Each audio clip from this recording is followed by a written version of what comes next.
నిజామాబాద్ జిల్లా ఎడపల్లి మండల కేంద్రంలోని గ్రామ పంచాయతీ కార్యాలయం ముందు సిఐటియు ఆధ్వర్యంలో కార్మికులు ధర్నా నిర్వహించారు. ఈ సందర్భంగా సిఐటియు జిల్లా ప్రధాన కార్యదర్శి జంగం గంగాధర్ మాట్లాడుతూ పంచాయతీ కార్మికుల సమస్యలు పరిష్కరించాలని, అలాగే గత 6 నెలలుగా చెల్లించాల్సిన వేతన బకాయిలను వెంటనే చెల్లించాలని కోరుతూ జీపీ సిబ్బంది నేటి నుంచి సమ్మె చేపడుతున్నట్లు, అదేవిధంగా తమ న్యాయమైన డిమాండ్లను రాష్ట్ర ప్రభుత్వం పరిష్కరించాలని ఇదివరకే జిల్లా కలెక్టర్ కార్యాలయం ముందు ధర్నా నిర్వహించడం జరిగిందని, ఆ సమయంలో ఉన్నతాధికారులు ఇచ్చిన హామీలు ఇప్పటి వరకు నెరవేర్చలేదని, త్వరలోనే పారిశుద్ధ్య కార్మికులు సమస్యలు తీర్చని ఎడల పోరాటం ఉధృతం చేస్తామని తెలిపారు.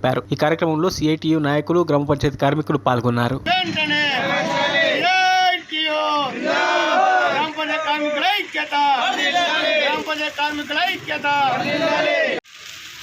26వ తారీఖు నాడు జరిగిన జిల్లా కలెక్టర్ ఆఫీసుకు ధర్నా సందర్భంగా డిపి గారు ఇచ్చిన హామీలను అమలు చేయనందున ఈరోజు రేపు 2 రోజులు అనగా ఎంపీడీ ఆఫీసు కూడా ధర్నా చేయాలని చెప్పి నిర్ణయం జరిగింది.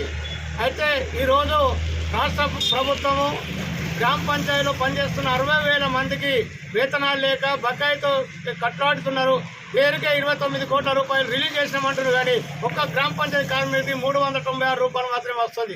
అయినా మేము అడిగేది ఒకటే, గ్రామ పంచాయతీ కార్మికులు పనిచేస్తున్న అందరినీ ప్రభుత్వం పర్మనెంట్ చేసి గ్రాంట్ రూపంగా ఇవ్వాలని చెప్పి ఆ రోజు ముఖ్యమంత్రి హామీ ఇవ్వడం జరిగింది.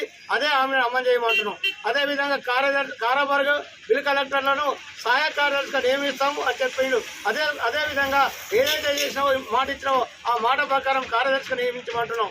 ఇప్పటి వరకు జీవో తీసుకురావడం జరిగింది. జీవో నంబరు 68 జీవోలో ఒక 58 సంవత్సరాల సర్వీస్ ఉన్న వాళ్ళను తొలగించాలి, 50 ఏళ్ళ వయసు ఉన్న వాళ్ళని తొలగించాలి అని చెప్పించారు. అందులో ఏమున్నది, ఆ కుటుంబం నుంచి ఎవరిని కూడా జీతం తీసుకునే అవసరం లేదు.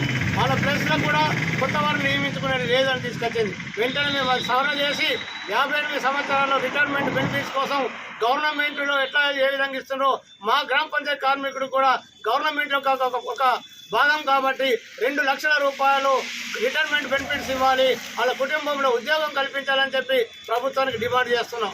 ఈ విధంగా అనేక పర్మనెంట్ లేదు. 13 డిమాండ్లతో జిల్లా కలెక్టర్కు వినతి పత్రం ఇచ్చినాం. ముఖ్యమంత్రికి, సీతక్కకు, పంచాయతీ శాఖ మంత్రికి, ప్రతిపక్ష నేతలకు కూడా ఇవ్వడం జరిగింది.